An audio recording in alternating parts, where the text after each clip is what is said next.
Hello hi welcome नमस्ते, मेरा नाम ऋतिक और आज हम फिर से बात करेंगे एक और इंटरेस्टिंग कंसेप्ट के ऊपर। तो ये वीडियो उन बच्चों के लिए मोस्ट इंपोर्टेंट होने वाली है जिनका सेमेस्टर 5 में सब्जेक्ट है economic growth and business cycle. तो चलिए शुरू करते हैं आज की वीडियो को। तो हम बात कर रहे थे लेसन नंबर 2 के बारे में। तो लेसन नंबर 2 हमारे पास क्या था, solo growth model and growth accounting, जहां पे आज की वीडियो में ये समझने वाले हैं कि एक आइडियल कैपिटल या फिर गोल्डन कैपिटल क्या होता है।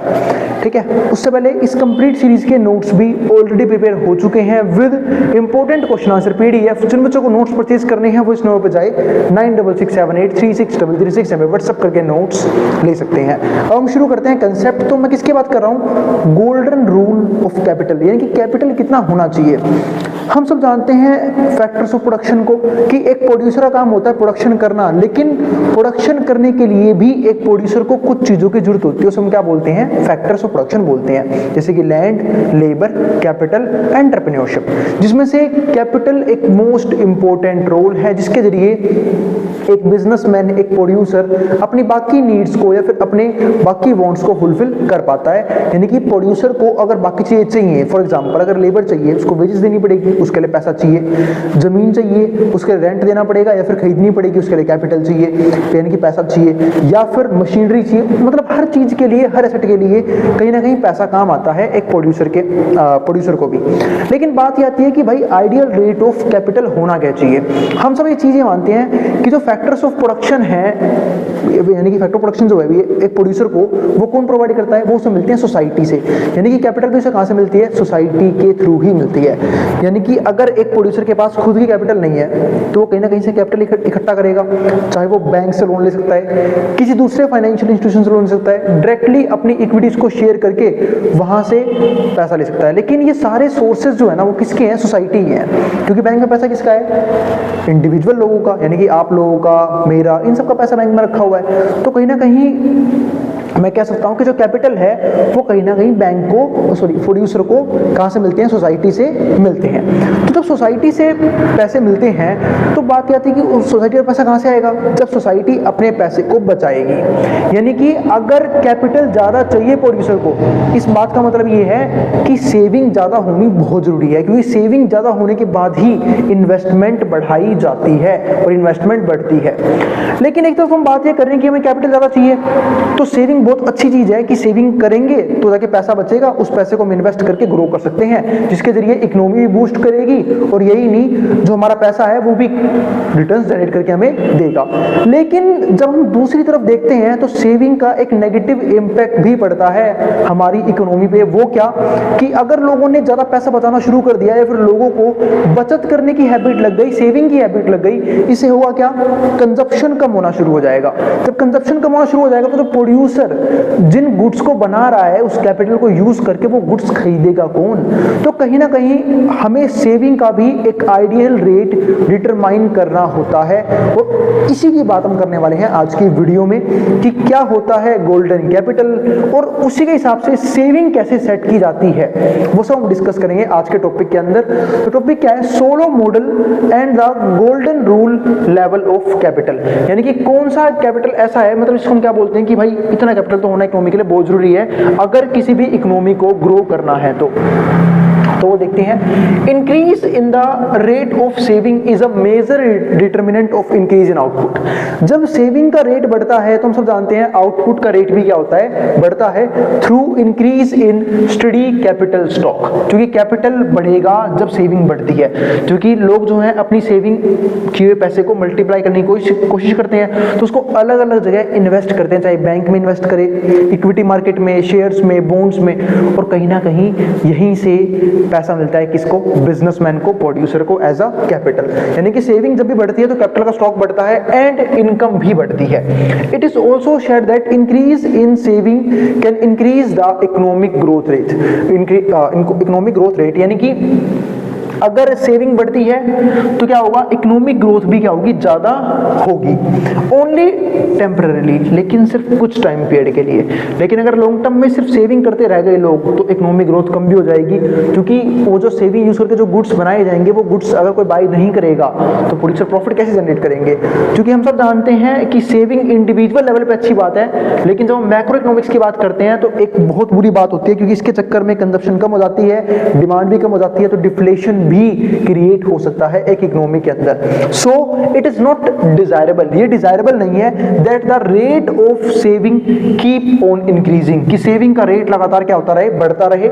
Indefinitely, as it will affect consumption, क्योंकि वो कंजप्शन को अफेक्ट कर सकता है adversely, which is not desirable, जो कि डिजायरेबल नहीं है। यानी कि कंजप्शन एक नेगेटिव तरीके से इंपैक्ट आया कंजप्शन के ऊपर, जो इकोनॉमी के अंदर बिल्कुल डिजायरेबल नहीं होगा।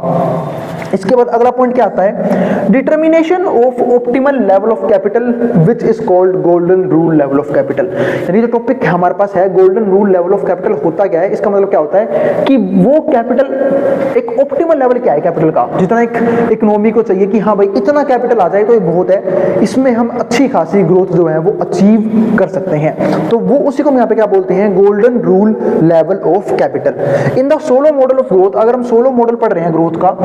according to the model the golden rule level of capital is reached at that steady state level of capital which maximize consumption per worker। यानी कि एक तरह से जो कैपिटल है वो भी ग्रो कर रहा है किस तरीके से, मैक्सिमाइज कंजप्शन पर वर्कर, यानी कि जो कैपिटल पर वर्कर लगना चाहिए वो मिल रहा है, वो ग्रो कर रहा है जब हम एक ऑप्टिमल लेवल तक पहुंच जाते हैं। तो क्योंकि हम सब जानते हैं जब भी एक प्रोड्यूसर लॉन्ग टर्म में प्रोडक्शन की बात करता है तो उसके कोई भी इनपुट्स वेरिएबल फिक्स नहीं होते, सारे वेरिएबल होते हैं। जैसे फॉर एग्जांपल जैसे हम शॉर्ट रन प्रोडक्शन फंक्शन की बात करते हैं तो वहां पे तो हम सिर्फ लेबर की क्वांटिटी को बढ़ा के आउटपुट के लेवल को बढ़ा सकते हैं, लेकिन लॉन्ग रन के अंदर ऐसा पॉसिबल नहीं होता, क्योंकि लॉन्ग रन में लेबर के साथ साथ कैपिटल भी इंक्रीज करनी पड़ती है, तब जाके आउटपुट का लेवल क्या होता है, राइज करता है। So it is important to choose that level of steady rate of capital stock from among a number of such level of stocks that maximises consumption. यानी कि इस बात का मतलब ये है कि ये भी बहुत इंपॉर्टेंट है कि हम क्या करें, level of steady rate capital stock, कि हम कैपिटल स्टॉक को इस तरीके से बढ़ाएं कि कंजप्शन भी क्या रहे, बरकरार रहे, कंजप्शन भी मैक्सिमाइज हो पाए। To determine the golden rule level of capital, अगर हमें golden rule level of capital determine करना है, first determine consumption at steady rate, तो हमें कंजप्शन देखना पड़ेगा स्टडी रेट पे कितना है, स्टडी स्टेट में कितना है, कितना लोग कंजप्शन कर रहे हैं। क्योंकि देखो कैपिटल बढ़ाना क्यों जरूरी है, क्योंकि इकोनॉमी ग्रो करना है, लेकिन एक प्रोड्यूसर ग्रो करना क्यों चाहता है, क्योंकि उसे पता है अभी भी बहुत सी नीड्स है पब्लिक की जो बिजनेस कंप्लीट नहीं कर पा रहा। जैसे फॉर एग्जांपल मान लो किसी एक सेक्टर के अंदर, सेगमेंट के अंदर एक बिजनेस स्टैब्लिश है, ठीक है, और वो 1000 यूनिट्स की प्रोडक्शन करता है, लेकिन मार्केट में डिमांड है 2000 यूनिट की, तो वो प्रोड्यूसर कोशिश करेगा कि जो बची हुई डिमांड है ना वो उसको भी फुलफिल कर पाए अगली बार, इसके लिए उसे कैपिटल की जरूरत पड़ेगी। तो इसलिए हम बोलते हैं कि capital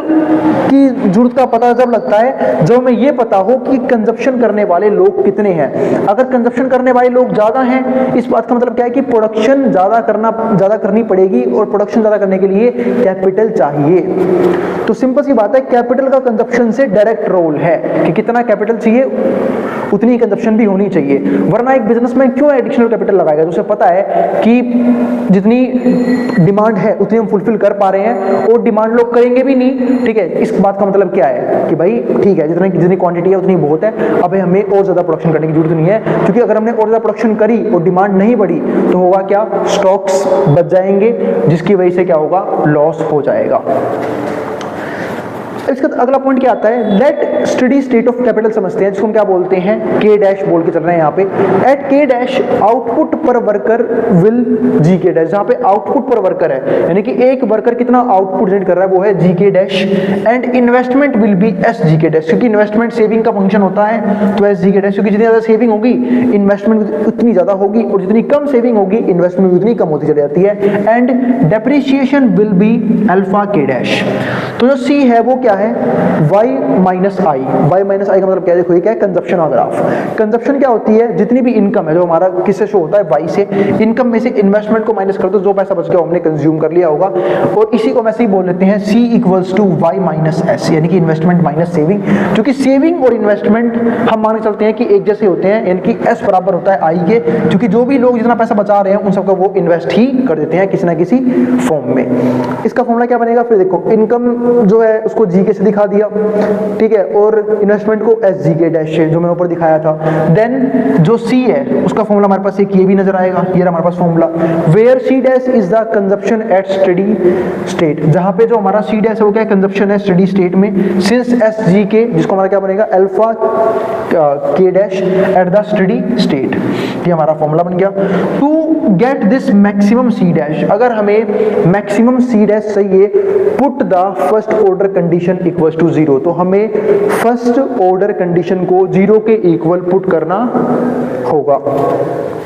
Since first order condition of above equation gives the slope of production, तो हमें वहां से क्या मिलेगा, slope of production मिल जाएगा, जो कि बहुत इंपॉर्टेंट है slope of production मिलना, कि प्रोडक्शन जो है वो किस पे डिपेंड करता है, और प्रोडक्शन मेनली कैपिटल पे डिपेंड करता है ना, क्योंकि प्रोडक्शन अपने फैक्टर ऑफ इनपुट पे डिपेंड करेगा। तो फंक्शन हमारा क्या बन गया, जी के dash, slope of depreciation, depreciation भी बहुत इंपॉर्टेंट है, क्योंकि डेप्रिसिएशन जो है ना वो कैपिटल को अफेक्ट करता है। अगर डेप्रिसिएशन ज़्यादा है तो कैपिटल की वैल्यू कम होती रहती है, और इसलिए एक बिजनेसमैन फर्दर इन्वेस्टमेंट करता रहता है, कुछ इन्वेस्टमेंट डेप्रिसिएशन को मैनेज करने के लिए, ताकि जो भी वियर एंड टियर आ रहे हैं फिक्स्ड एसेट उसको ठीक किया जा सके, और कुछ एडिशनल बिजनेस को एक्सपैंड करने के लिए। क्योंकि मैंने आपको बताया था कि कैपिटल अगर हमेशा बढ़ाई जाती है तो उसके लिए ज़रूरी है कि जो इन्वेस्टमेंट है वो डेप्रिसिएशन से ज़्यादा हो, क्योंकि अगर इन्वेस्टमेंट डेप्रिसिएशन जितना है तो सारा पैसा सिर्फ वियर एंड टियर को कवर करने में चला जाएगा, कोई भी पैसा फर्दर इन्वेस्ट नहीं होगा। The maximum c dash will occur when both slopes are equal, ध्यान रखना काफी इंपॉर्टेंट चीज है यहाँ पे, जो मैक्सिमम सी डैश है यानी कंजप्शन का मैक्सिमम कब होगा, जब दोनों के स्लोप, प्रोडक्शन का स्लोप भी और डेप्रिसिएशन का स्लोप भी क्या होगा, इक्वल होंगे, ठीक है। The slope of production function, जिसको क्या बोलते हैं, MPK, and slope of depreciation यानी कि alpha, hence golden rule level of capital correspond to the condition. देखो ये रहा हमारे पास एमपीके इक्वल्स टू अल्फा, ठीक है, ये आगे क्या हो जाएगा माइनस का, क्योंकि ऊपर तभी ये मैक्सिमम हो सकता है कंजप्शन, ये आगे माइनस का जाएगा, यहाँ पे जीरो रह गया। अब ये देखो ये जो पॉइंट है ना ये वाला, ये देखो ये है प्रोडक्शन का ग्राफ, ऊपर वाला प्रोडक्शन का ग्राफ, नीचे वाला डेप्रिसिएशन का ग्राफ, तो जो बीच में पोर्शन होता है ना ये क्या है, कंजप्शन मैक्सिमम, ये वाला पॉइंट है कंजप्शन मैक्सिमम का, ठीक है, जिसको मैंने यहाँ पे समझा भी दिया है। एट पॉइंट एन, जो पॉइंट एन की बात कर रही है, स्लोप ऑफ प्रोडक्शन फंक्शन, जिसको हम क्या बोलते हैं, जी के डैश, जो स्लोप है प्रोडक्शन फंक्शन का वो क्या है, जी के डैश है, ठीक है, ये रहा हमारा जो मैंने बताया भी था आप लोगों को, विच इज, जिसका स्लोप क्या है, एमपीके है, इज पैरेलल टू डेप्रिसिएशन, और ये क्या चल रहा है, डेप्रिसिएशन के बिल्कुल पैरेलल मूव कर रहा है, parallel to depreciation line alpha capital dash who slope is constant, जिसका स्लोप कांस्टेंट है अल्फा, अल्फा कांस्टेंट है, और जिसकी वजह से हम क्या बोल सकते हैं, जो एमपीके है वो अल्फा के इक्वल है, और यही वो पॉइंट होगा, यही वो कंडीशन है जिस केस में कंजप्शन मैक्सिमम होता है, correspond to the point n, hence the distance n r between these two curves. अगर हम डिस्टेंस को देखेंगे, डिस्टेंस मैक्सिमम जब होता है, ये डिस्टेंस जब मैक्सिमम होगा, maximum consumption is maximised here, तो वहां पे कंजप्शन भी क्या होगा, मैक्सिमम हो जाएगा। कोरस्पॉन्डिंग कैपिटल स्टॉक के dash is the golden level of capital, तो जो इसी के साथ जो हमारा कैपिटल निकल के आता है ना वो हमारे पास क्या होता है, गोल्डन लेवल ऑफ कैपिटल, क्योंकि जहां पे वो लेवल जहां पे सबसे ज्यादा लोग कंजप्शन कर रहे हैं या फिर कंजप्शन मैक्सिमम है वही आइडियल लेवल ऑफ कैपिटल होती है। इस बात का मतलब ये है कि जितनी ज्यादा डिमांड हो रही है, जितना ज्यादा कंजप्शन हो रहा है, उतना ही प्रोड्यूसर को कैपिटल चाहिए होता है, क्योंकि उतना ही प्रोड्यूसर को प्रोडक्शन भी करनी होती है, तो उसी के हिसाब से कैपिटल की डिमांड की जाती है इकोनॉमी के अंदर। और अगर कंज्यूमर को ये लगता है, सॉरी प्रोड्यूसर को लगता है कि कंज्यूमर लगातार अपनी डिमांड को इंक्रीज कर रहा है, फिर डिमांड और ज्यादा बढ़ने वाली है, तो जैसे ही डिमांड बढ़ती है गुड्स की, कैपिटल की डिमांड भी बढ़ जाती है, क्योंकि उस डिमांड को फुलफिल करने के लिए प्रोड्यूसर और ज्यादा पैसा लगाता है, अपने बिजनेस को एक्सपेंड करता है ताकि उस डिमांड को फुलफिल किया जा सके। लेकिन एक चेन चलती रहती है, डिमांड लगातार बढ़ती रहती है, क्यों, क्योंकि जब प्रोड्यूसर और गुड्स बनाएगा, एक्सपेंड करे अपने बिजनेस को, तो वो और ज़्यादा लोगों को जॉब देगा, और ज़्यादा लोगों को जॉब देगा, लोगों के पास इनकम आएगी, वो फिर डिमांड करेंगे। इस तरीके से लगातार डिमांड जो है बढ़ती रहती है और धीरे धीरे कैपिटल की डिमांड भी बढ़ती रहती है, जैसे जैसे कंजप्शन की डिमांड बढ़ती है। तो उम्मीद है आपको टॉपिक समझ में आ गया है। अब हम मिलेंगे अगली वीडियो में जहाँ पे हम बात करेंगे इसके नेक्स्ट टॉपिक के बारे में। ठीक है, तो भाई अगर वीडियो पसंद आई हो तो वीडियो को लाइक कर देना और चैनल को सब्सक्राइब भी कर देना ऐसी वीडियोस के लिए। उन बच्चों में शेयर भी कर देना जिन बच्चों का एग्जाम होने वाला हो सेम सब्जेक्ट का। फिर भी कोई भी क्वेरी, कोई भी डाउट रह गया हो, आप कमेंट बॉक्स में कमेंट कर देना, मैं उस क्वेरी को सोल्व करने की पूरी कोशिश करूंगा। अब हम मिलेंगे अगली वीडियो में, जिसको जो उतारना उतार सकता है, मैं बोर्ड के सामने से।